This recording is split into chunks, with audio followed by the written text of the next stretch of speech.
Hello മോളെ, എല്ലാവർക്കും good morning. ഇന്നെൻ്റെ ക്ലാസ് മൈക്രോ എക്കണോമിക്സിലെ വളരെ പ്രധാനപ്പെട്ട ഒരു ക്ലാസ് തന്നെയാണ്.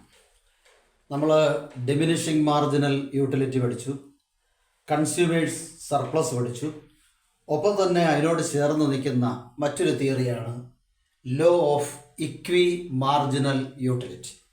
ഞാൻ നേരത്തെ തുടങ്ങിയപ്പോഴേ പറഞ്ഞതാണ്, the law was developed or perfected by Alfred Marshall. There are three cardinal utility theories. ഈ യൂട്ടിലിറ്റി തിയറി മെഷറബിൾ ആണ്, മെഷർ ചെയ്യാവുന്നതാണ് എന്ന് മാർഷൽ പറയുന്നു.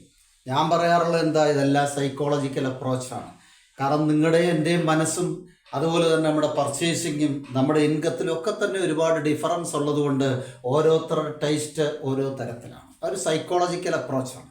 ഇവിടെ മാർഷൽ പറയുന്നു utility can be measured, that is cardinal utility with an imaginary unit called util നമ്മൾ പറഞ്ഞിട്ടുണ്ട്. അപ്പോൾ അയാൾ പറയുന്നത് 3 cardinal utility theories. Number 1 diminishing marginal utility, number 2 equi marginal utility, and number 3 consumers surplus. ഇതിൽ DMU അതുപോലെ consumers surplus നമ്മൾ പഠിച്ചു കഴിഞ്ഞു. അടുത്തതാണ് law of equi means equal marginal utility, developed and perfected by Alfred Marshall തന്നെയാണ്. എന്നാൽ originally these theories related to Gossen, ഒരു German economist ആണ്. അതായത് Hermann Heinrich Gossen, HH Gossen എന്ന് പറയുന്ന ഒരു ജർമ്മൻ എക്കണോമിസ്റ്റ് ആണ്. അയാൾ പറഞ്ഞേക്കുന്നത് അയാളുടെ പേരിലാണ് അറിയപ്പെടുന്ന ഗോസൻസ് ലോ. അതായത് ഗോസൻ ഒരു 3 ഇമ്പോർട്ടൻറ്റ് ലോസ് കൊണ്ടുവന്നിട്ടുണ്ട്. The first law is called, നമ്മൾ ആദ്യം പറഞ്ഞ്, diminishing marginal utility. Gossen's first law ആണ്. As consumption increases marginal utility began to decline. ഇനി ഇതേ ഗോസൻ തന്നെ സെക്കൻഡ് ലോ പറയുന്നു. ആ സെക്കൻഡ് ലോ ചിലപ്പോൾ ചില എക്സാമിനൊക്കെ, പ്രത്യേകിച്ചും ഗാന്ധി യൂണിവേഴ്സിറ്റിക്ക് പലപ്പോഴും ചോദിച്ചിട്ടുണ്ട് ഗോസൻസ് ഫസ്റ്റ് ലോ, ചിലപ്പോൾ ഗോസൻസ് സെക്കൻഡ് ലോ എന്നായിരിക്കും ചോദിക്കുന്നത് ഇതിന് പകരം. അപ്പോൾ ഗോസൻസ് സെക്കൻഡ് ലോ ആണ് ലോ ഓഫ് ഇക്വി മാർജിനൽ യൂട്ടിലിറ്റി. ഇത് കൂടാതെ മൂന്നാമതൊരു ലോ എന്ന് പറയാനൊക്കത്തില്ല, ഒരു കാര്യം കൂടെ അയാൾ പറയുന്നുണ്ട്, സ്കേഴ്സിറ്റി. അത് ഇയാളുടെ ഒരു ലോ ആയിട്ട് വേണേ പറയാം. കാരണം economic value of any commodity or an economy, economic value of an economy or production or commodity is determined or that is based on scarcity. അപ്പോൾ സ്കേഴ്സിറ്റിയെ ബേസ് ചെയ്തുകൊണ്ട് ഒരു എക്കണോമിക് വാല്യൂ മെഷർ ചെയ്യാം എന്നും അയാൾ പറയുന്നുണ്ട്. അങ്ങനെ 2-3 ലോ ഉണ്ട്. പിന്നെ ചുമ്മാ സിമ്പിളി ഇവിടെ ഒന്ന് ഓർത്തിരുന്നേക്കണം, Gossen's second law is called equi marginal utility. ഇതാണ് അയാളുടെ സെക്കൻഡ് ലോ എന്ന് ഓർത്ത്. This law is also called law of substitution. നമ്മളെല്ലാം തന്നെ ലിമിറ്റഡ് ഇൻകംകാരാണ്. അപ്പോൾ ലിമിറ്റഡ് ഇൻകം ഉള്ളത് കൊണ്ട് തീർച്ചയായിട്ടും we have to substitute commodities. നമ്മൾ അങ്ങനെ സബ്സ്റ്റിറ്റ്യൂട്ട് ചെയ്യും commodity. That means high priced, low priced ഒക്കെ ഉണ്ട്. With limited income most of the consumers purchase low priced കമോഡിറ്റിയാണ്. അപ്പോൾ ഒരു സബ്സ്റ്റിറ്റ്യൂഷൻ അവിടെ ഓട്ടോമാറ്റിക്കായിട്ട് വരും. അതുകൊണ്ട് തന്നെ the theory is also called theory of substitution, perfected by Alfred Marshall. ഓർത്തിരുന്നോളൂ. ഇപ്പോൾ ആൽഫ്രഡ് മാർഷലിൻ്റെ തിയറി, ഇതിനകത്ത് പറയുന്ന ഒരു പോയിന്റ് ഇതേ ഉള്ളൂ, maximum satisfaction, that is most the consumers try to get maximum satisfaction with his limited income related to price. 3 കാര്യങ്ങളാണ് ഇവിടെ പറയുന്നത്. മാക്സിമം സാറ്റിസ്ഫാക്ഷൻ, ഒന്ന്, അവന് മാക്സിമം സാറ്റിസ്ഫാക്ഷൻ വേണം എല്ലാ കൺസ്യൂമറിനും. പക്ഷേ അവൻ്റെ ലിമിറ്റഡ് ഇൻകം മാത്രമേ ഉള്ളൂ. Related to price of commodities are different. Same price അല്ല എല്ലാത്തിനും. നമ്മൾ ഏതൊക്കെ പർച്ചേസ് ചെയ്താലും ഡിഫറൻറ്റ് പ്രൈസസ് ആണ്. So an average consumer always expects maximum satisfaction with his limited income related to price. അപ്പോൾ പ്രൈസും അവൻ്റെ ലിമിറ്റഡ് ഇൻകവുമായിട്ട് ചേർന്നുള്ള ഒരു പർച്ചേസിംഗ് ആണ് ആവറേജ് കൺസ്യൂമേഴ്സ് എല്ലാം നടത്തുന്നത്. പക്ഷേ അവൻ എക്സ്പെക്ട് ചെയ്യുന്ന എന്താണ്, മാക്സിമം സാറ്റിസ്ഫാക്ഷൻ ആണ്. That is while the price difference of different commodity he always rearrange his purchasing power according to his income and also related price. അപ്പോൾ ഈ പ്രൈസ് മാർക്കറ്റിൽ ചെല്ലുമ്പോൾ പ്രൈസ് നോക്കും, നമ്മുടെ പോക്കറ്റ് നോക്കും, ഇൻകം നോക്കും. ഇത് രണ്ടും കൂടെ ചേർന്നുകൊണ്ട് ഒരു purchasing, rearranging purchasing, that is one of the most important idea behind the theory. അപ്പോൾ തിയറി പറയുന്ന പ്രധാനപ്പെട്ട ഒരു കാര്യം ഇതാണ്, rearranging the purchase by an average individual because of 2 factors. First one is his limited income and second one the price of different commodity. അപ്പോൾ മാർക്കറ്റിൽ ചെല്ലുമ്പോൾ നമുക്കറിയാം പല കമോഡിറ്റിക്ക് പല പ്രൈസാണ്. അപ്പോൾ തീർച്ചയായിട്ടും നമ്മുടെ ലിമിറ്റഡ് ഇൻകം കൊണ്ട് we have to rearrange the purchasing of different commodities. While rearranging this purchasing, he may get maximum satisfaction.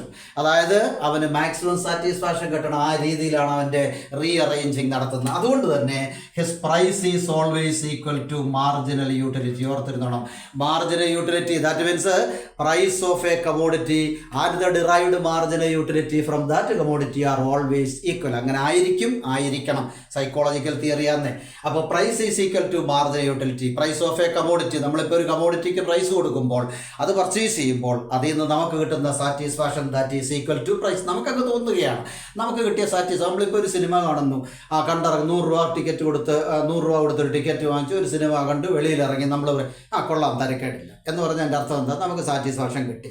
ഇനി തരക്കേടില്ലെന്ന് പറയാൻ കാരണം എന്താ, നമ്മൾ കൊടുത്തത് 100 രൂപ, നമുക്ക് കിട്ടിയ സാറ്റിസ്ഫാക്ഷൻ ഈക്വൽ. അപ്പോൾ price is equal to marginal utility. ഇതാണ് ഇവിടെ പറയുന്നത് മെയിനായിട്ടൊരു പോയിന്റ്. അതിനെ വേണമെങ്കിൽ നമുക്ക് ഇങ്ങനെ പറയാം, അതായത് marginal utility of money, marginal utility of money that is equal to marginal utility of a commodity divided by its price എന്ന് പറയാം. എന്താണ്, marginal utility of money is always equal to marginal utility of a commodity divided by its price. Suppose നമ്മൾ purchase ചെയ്യുന്ന commodity x ആണെന്ന് വിചാരിക്കുക. ആ എക്സിൽ നമുക്ക് കിട്ടുന്ന satisfaction marginal utility of x commodity that is divided by price of X. അതായത് നമ്മൾ കൊടുക്കുന്ന ആ എക്സ് കമോഡിറ്റിക്ക് നമ്മൾ കൊടുക്കുന്ന പ്രൈസും ആ കമോഡിറ്റിയിൽ നിന്ന് നമുക്ക് കിട്ടുന്ന സാറ്റിസ്ഫാക്ഷനും ഈക്വൽ ആയിരിക്കും, അല്ലേ? അതിൻ്റെ ആ ratio that is equal to MUM. MUM എന്ന് പറഞ്ഞാൽ എന്താ, മാർജിനൽ യൂട്ടിലിറ്റി ഓഫ് മണി. അപ്പോൾ marginal utility of money and the derived satisfaction are always equal. ഇതിപ്പോൾ ഒരു കമോഡിറ്റി മാത്രമല്ല, നമുക്ക് പല കമോഡിറ്റീസ് പർച്ചേസ് ചെയ്യാം. അപ്പം നമുക്ക് വേണമെങ്കിൽ വീണ്ടും ഇക്വേഷനെ നീട്ടി പറയാം. അതായത് MUM marginal utility of money that is equal to MUX divided by PX that is equal to MUY divided by PY that is equal to MUZ divided by PZ. ഇങ്ങനെയൊക്കെ പറയാം നമുക്ക്. അപ്പോൾ ഇവിടെ നോക്കൂ, നമ്മൾ suppose an average consumer spends his money on purchasing 3 commodities. ഒരു average consumer, limited income ഉള്ള ഒരു average consumer spends his income on purchasing 3 commodities. ഏതൊക്കെയാ? X, Y, Z. എന്താ ABAC അല്ലെ, എക്സ്, വൈ, ഇസഡ് 3 കമോഡിറ്റിക്ക് വേണ്ടി നമ്മൾ പണം സ്പെൻഡ് ചെയ്തു. പക്ഷെ നമ്മുടെ ഒരു വിശ്വാസം അനുസരിച്ച് the marginal utility derived from the 3 commodities are always equal to marginal utility of money. That is equal to 1 എന്ന് വേണേലും പറയാം. ദാറ്റ് is equal to 1 means total income. നമ്മുടെ ടോട്ടൽ എക്സ്പെൻഡിച്ചർ അല്ലെങ്കിൽ നമ്മുടെ total income that is divided into 3 commodities X, Y and Z. According to Marshall, the satisfaction derived from these 3 commodities are always equal to marginal utility of money, whatever may be the price difference. Price difference ആയിരിക്കാം, കാരണം എക്സിൻ്റെ price അല്ലല്ലോ വൈയുടെ price അല്ല ഇസഡിൻ്റെ, different പ്രൈസാണ്. പക്ഷെ നമ്മൾ വിചാരിക്കുന്നത് എന്താ, ഈ 3 നിന്നും ഡിഫറൻറ്റ് പ്രൈസ് കൊടുത്ത് പർച്ചേസ് ചെയ്തപ്പോഴും നമുക്ക് കിട്ടുന്ന സാറ്റിസ്ഫാക്ഷൻ 3 കമോഡിറ്റി എന്ന് ഈക്വൽ സാർ അത്രയേ ഉള്ളൂ. ഇതാണ്. അപ്പോൾ price of a commodity is equal to marginal utility, അല്ലെങ്കിൽ മറ്റു തരത്തിൽ പറഞ്ഞാൽ marginal utility of money is equal to number of goods and services purchased by an average individual with his limited income. ഇപ്പോൾ നമ്മൾ മാർക്കറ്റിൽ ചെല്ലുമ്പോൾ ഒരുപാട് ഗുഡ്സ് ആൻഡ് സർവീസസ് പർച്ചേസ് ചെയ്യും. നമ്മുടെ ഇൻകം കൊണ്ട്, നമ്മുടെ ലിമിറ്റഡ് ഇൻകം കൊണ്ട് പരമാവധി ഗുഡ്സ് ആൻഡ് സർവീസ് പർച്ചേസ് ചെയ്യും. അപ്പോൾ നമുക്കൊരു മാക്സിമം സാറ്റിസ്ഫാക്ഷൻ അവിടുന്ന് ഡിറൈവ് ചെയ്യും. That means purchasing of all goods and services gives maximum satisfaction to the consumer. അപ്പോൾ ആ കൺസ്യൂമറിന് മാക്സിമം സാറ്റിസ്ഫാക്ഷൻ കിട്ടുന്നു. അപ്പോൾ അവൻ്റെ മണി വാല്യൂ ആ സാറ്റിസ്ഫാക്ഷനും ഈക്വൽ ആണ്. അപ്പോൾ നമുക്ക് ഇങ്ങനെ പറയാം, MUM is equal to MUX divided by PS is equal to MUY by PY equals MUZ by PZ that is equal to 1. That means total income. ഇതിപ്പോൾ 3 എണ്ണം പറയണമെന്നില്ല, 2 എണ്ണം ആയാലും മതി. MUX by PX that is equal to MUY by PY. നമുക്കൊരു സന്തോഷത്തിലിരിക്കട്ടെ, ഒന്നുകൂടി ഇരിക്കട്ടെ. കാരണം പലരും പല രീതിയിൽ, ഇപ്പോൾ സപ്പോസ് ഒരു 100 രൂപ നമ്മുടെ കയ്യിലുണ്ടെന്ന് വിചാരിക്കാം, 100 രൂപയേ ഉള്ളൂ നമ്മുടെ കയ്യിൽ. അപ്പോൾ നമുക്ക് പലതരത്തിൽ വേണമെങ്കിൽ ആ 100 രൂപയെ സ്പെൻഡ് ചെയ്യാം. ഇപ്പോൾ 2 കമോഡിറ്റിയാണ് പർച്ചേസ് ചെയ്യുന്നതെന്ന് വിചാരിക്കുക, എക്സ്, വൈ. ഇപ്പോൾ എക്സ് കമോഡിറ്റി പർച്ചേസ് ചെയ്യുന്നു, ഒപ്പം തന്നെ വൈ കമോഡിറ്റി, 2 കമോഡിറ്റിയാണ് പർച്ചേസ് ചെയ്യുന്നത്. നമുക്ക് പല രീതിയിൽ അത് പർച്ചേസ് ചെയ്യാം. ചിലരാണെങ്കിൽ രണ്ടും 50-50 എടുക്കും. അതായത് 50 രൂപ കൊടുത്തൊരു കമോഡിറ്റി, 50 രൂപ കൊടുത്ത് മറ്റൊരു കമോഡിറ്റി. ചിലർ 60, 40 എന്നായിരിക്കും. എങ്ങനെയായാലും 100 രൂപയുള്ളൂ നമ്മുടെ 60, 40. ഇനി വേറെ ചിലരാണെങ്കിൽ 70, 30. അങ്ങനെ പല രീതിയിൽ ഈ 100 രൂപയെ ഡിവൈഡ് ചെയ്തുകൊണ്ട് അവർ കൺസംഷൻ നടത്തും. പക്ഷേ ഇവിടെ എല്ലാം അവർ ഉദ്ദേശിക്കുന്നത് എക്സ്പെക്റ്റഡ് സാറ്റിസ്ഫാക്ഷൻ സെയിം ആണ്. സപ്പോസ് ഇപ്പോൾ എക്സ് കമോഡിറ്റി എന്ന് പറയുമ്പോൾ നമ്മളിപ്പോൾ ഒരു ഐസ്ക്രീം ആണെന്ന് വിചാരിക്കുക. ഒരു ഐസ്ക്രീം വാങ്ങിക്കുന്നു. എക്സ് കമോഡിറ്റിയുടെ വില നമ്മൾ പറയുന്നു 60 രൂപ. നല്ല കൊള്ളാവുന്ന ഒരു ചോക്ലേറ്റ് ഐസ്ക്രീം ആണെന്ന് വിചാരിക്കുക. 60 രൂപ കൊടുത്ത് അത് വാങ്ങിച്ചു, 60 രൂപ. പിന്നെ നമ്മൾ ഒരു ബിസ്ക്കറ്റ് വാങ്ങിച്ചു, ഒരു ബിസ്ക്കറ്റ്.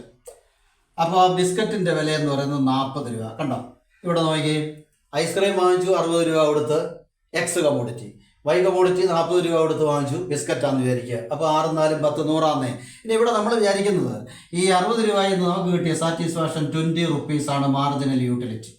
അതുപോലെ തന്നെ ഇവിടെയും 20 റുപ്പീസാണ് മാർജിനൽ യൂട്ടിലിറ്റി. ഇങ്ങനെ ആയിരിക്കണം. അതായത് marginal utility derived from this 60 രൂപ from ice cream is equal to 20. Similarly the marginal utility is always 20 when purchasing 40 rupees to a biscuit. അപ്പോൾ ഒരു ബിസ്ക്കറ്റ് 40 രൂപ കൊടുത്ത് വാങ്ങിക്കുമ്പോൾ നമ്മൾ വിചാരിക്കുന്നു അതിൻ്റെ സാറ്റിസ്ഫാക്ഷൻ 20 റുപ്പീസാണ്, അല്ലെങ്കിൽ അതിൻ്റെ മാർജിൻ യൂട്ടിലിറ്റി 20 ആണ്. എങ്കിൽ അതേ നമുക്ക് തന്നെ തോന്നുകയാണ് 60 രൂപ കൊടുത്ത് ഐസ്ക്രീം കഴിച്ചപ്പോഴും ആ 20 സാറ്റിസ്ഫാക്ഷൻ. അപ്പോൾ ഇവിടെ എന്താ, പ്രൈസ് ഡിഫറൻസ് ആണ്, പക്ഷേ നമുക്ക് കിട്ടിയ സാറ്റിസ്ഫാക്ഷൻ സെയിം അല്ലേ? ഇതാണ് ഇവിടെ പറയുന്നത്. Different price but equal satisfaction derived from two commodities. നമുക്കങ്ങ് തോന്നുകയാണ്, ഉച്ചയ്ക്ക് ഇപ്പോൾ ഒരു ഭക്ഷണം കഴിക്കാൻ 2 സുഹൃത്തുക്കൾ കയറുമ്പോൾ ഒരാൾ ചിലപ്പോൾ ബിരിയാണി ആയിരിക്കും കഴിക്കുന്നത്, അതിന് 150 രൂപ. മറ്റൊരാൾ സാധാ ഊണായിരിക്കും കഴിക്കുന്നത്, അതിന് 100 രൂപ. കണ്ടേ? അപ്പം നമ്മുടെ വിചാരം എന്താണെന്നറിയാം, 150 രൂപ കൊടുത്ത ബിരിയാണി കഴിച്ചപ്പോഴും 100 രൂപ കൊടുത്ത് ഈ ചോറ് കഴിച്ചപ്പോഴും സാറ്റിസ്ഫാക്ഷൻ ഈക്വൽ ആണ്. ഒരാൾക്ക് 50 യൂട്ടിൽ സാറ്റിസ്ഫാക്ഷൻ കിട്ടിയെങ്കിൽ മറ്റേ ആളിന് 50 തന്നെ. അതാണ് ഞാൻ പറഞ്ഞ സൈക്കോളജിക്കൽ അപ്രോച്ചാണ്. അതാണ് നമ്മൾ മനസ്സിലാക്കേണ്ടത്. ഇവിടെ 60 രൂപ കൊടുത്ത് ഐസ്ക്രീം വാങ്ങിച്ചപ്പോൾ നമുക്ക് കിട്ടിയ മാർജിൻ യൂട്ടിലിറ്റി 20 സങ്കല്പിക്കുക. ബാലൻസ് നമ്മുടെ ഉണ്ടായിരുന്ന 40 രൂപ കൊടുത്ത് ബിസ്ക്കറ്റ് വാങ്ങിച്ചപ്പോഴും നമുക്ക് 20 റുപ്പീസ് തന്നെ, അല്ലെ 20 മാർജിൻ യൂട്ടിലിറ്റി കിട്ടി. അപ്പോൾ ഇവിടെ നമ്മൾ കണ്ടത് എന്താ, margin utility same related to 2 commodities. അപ്പോൾ the utility, margin utility derived from X commodity and Y commodity are always equal to 20 units. അപ്പോൾ ഇതിനെയാണ് നമ്മൾ എന്ത് പറയുന്നത്, ഈക്വൽ സാറ്റിസ്ഫാക്ഷൻ എന്ന് വേണമെങ്കിൽ പറയാം. Equal satisfaction. അപ്പോൾ that is equal satisfaction derived from different units of commodity. That is, അതാണ് പറഞ്ഞത് MUM is equal to MUX by PX. അതാണ് ഇവിടുത്തെ ഒരു ഇക്വേഷൻ എന്ന് പറയുന്നത്. ഇതുപോലെ എങ്ങനെ വേണമെങ്കിലും നമുക്ക് ഈ 3 കമ്മോഡിറ്റിക്കും വേണമെങ്കിൽ 100 രൂപ 3 കമ്മോഡിറ്റിക്ക് പല രീതിയിൽ മാറ്റാം. അപ്പോൾ ഒരാൾ 40 രൂപ കൊടുക്കുന്നു, 40 രൂപ കൊടുത്തൊരു കമ്മോഡിറ്റി വാങ്ങിക്കുന്നു, പോയിട്ട് ബാക്കി 60 രൂപ ഉണ്ട്, അതിൽ 35 രൂപ കൊടുത്ത് വേറൊരു കമ്മോഡിറ്റി വാങ്ങിക്കാം, 25 കൊടുത്ത് മറ്റൊരു കമ്മോഡിറ്റി വാങ്ങിക്കാം. ഇതിപ്പോൾ എക്സ് കമ്മോഡിറ്റി, ഇത് വൈ കമ്മോഡിറ്റി, ഇത് ഇസഡ് കമ്മോഡിറ്റി, 3 എണ്ണം അങ്ങനെ പർച്ചേസ് ചെയ്തു. 4, 3, 7, 2, 9, 10 ശരിയാ, 100 രൂപ. 100 രൂപയെ നമ്മൾ 3 ഗുഡ്സിനായിട്ട് ഡിവൈഡ് ചെയ്തു. 40 രൂപ എക്സ് കമ്മോഡിറ്റി, 35 റുപ്പീസ് വൈ കമ്മോഡിറ്റിക്ക്, 25 റുപ്പീസ് കൊടുത്ത് ഇസഡും വാങ്ങിച്ചു. അപ്പോഴും നമ്മൾ മനസ്സിൽ എക്സ്പെക്ട് ചെയ്യുന്ന സാറ്റിസ്ഫാക്ഷൻ ഈ 3 എന്താണ്, 10 ആണെന്ന് വിചാരിക്കുക. 10 സാറ്റിസ്ഫാക്ഷൻ. അതായത് while purchasing X commodity on ₹40, the consumer gets 10 units of margin utility or satisfaction. Then purchasing Y commodity with 35 rupees, also 10 rupees as or 10 as marginal utility. Similarly, while purchasing Z commodity with 25 rupees, he may also get a same satisfaction, that is 10. അപ്പോൾ ഇവിടെ നമുക്ക് എന്താ കണ്ടത്, ഈ 3 different purchasing നടത്തി. ഒന്നിന് 40 രൂപ, ഒന്നിന് 35. അപ്പോൾ price is always different, but satisfaction, derived satisfaction or marginal utility from that commodity are always equal. അപ്പോൾ ഇത് മൊത്തം, അപ്പോൾ ഈ 3 എണ്ണം സാറ്റിസ്ഫാക്ഷനാണ്, മാർജിൻ യൂട്ടിലിറ്റിയാണ് കമ്മോഡിറ്റിയുടെ. ഈ 3 എണ്ണം എന്ന് പറയുന്നത് മണിയുടെയാണ്. ഇതുണ്ടോ, 40, 35, 25, അത് MUM ആണ്, മാർജിൻ യൂട്ടിലിറ്റി ഓഫ് മണിയാണ്. ഈ 3 എണ്ണം 10, 10, 10, അതെന്താണ്, margin utility derived from 3 commodities. അപ്പോൾ ഇങ്ങനെ 2, 3 കമ്മോഡിറ്റിയിൽ നിന്ന് നമുക്ക് കിട്ടുന്ന സാറ്റിസ്ഫാക്ഷനും അതിനുവേണ്ടി നമ്മൾ സ്പെൻഡ് ചെയ്യുന്ന മണിയും ഈക്വൽ ആണ് എന്നാണ് ഇവിടെ മാർഷൽ പറഞ്ഞേക്കുന്നത്. വളരെ നിസ്സാരമായ ഒരു തിയറിയാണിത്. So MUM is equal to MUX by PX. ഇതൊരു ആവറേജ് കൺസ്യൂമർ ചെയ്യുന്ന രീതിയാണ്. Then the theory is also based on certain assumption. Assumption എല്ലാം ഒന്ന് തന്നെയാണ്. കാർഡിനൽ യൂട്ടിലിറ്റിയിൽ മാർഷൽ പറഞ്ഞ എല്ലാ ഇവിടെ അത് തന്നെ ബാധകമാണ്. That means rational behaviour. Consumer always rationally behaves in the market. നമുക്കറിയാം ലിമിറ്റഡ് ഇൻകം കൊണ്ട് മാക്സിമം പർച്ചേസ് ചെയ്യാൻ ബോധമുള്ളവനായിരിക്കണം, വിവേകമുള്ളവനായിരിക്കണം, എന്നെങ്കിലേ ഈ തിയറി വർക്ക് ചെയ്യത്തുള്ളൂ. റാഷണൽ ബിഹേവിയർ ആണ്.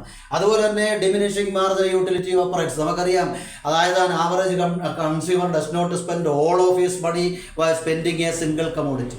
കാരണം ബിക്കോസ് ഡിമിനിഷിംഗ് മാർജിനൽ യൂട്ടിലിറ്റി. നമുക്കറിയാം, നമ്മുടെ ഒരു ലിമിറ്റഡ് ഇൻകമേ ഉള്ളൂ. ഒരു കൺസ്യൂമർ പോലും ആ ഒരു അവൻ്റെ ആ ലിമിറ്റഡ് ഇൻകം കൊണ്ട് ഏതെങ്കിലും ഒരു കമോഡിറ്റി മാത്രം പർച്ചേസ് ചെയ്യത്തില്ല. അങ്ങനെ ഒരു കമോഡിറ്റി മാത്രം പർച്ചേസ് ചെയ്താൽ അവൻ്റെ മാർജിനൽ യൂട്ടിലിറ്റി ഡിമിനിഷ് ചെയ്യണം.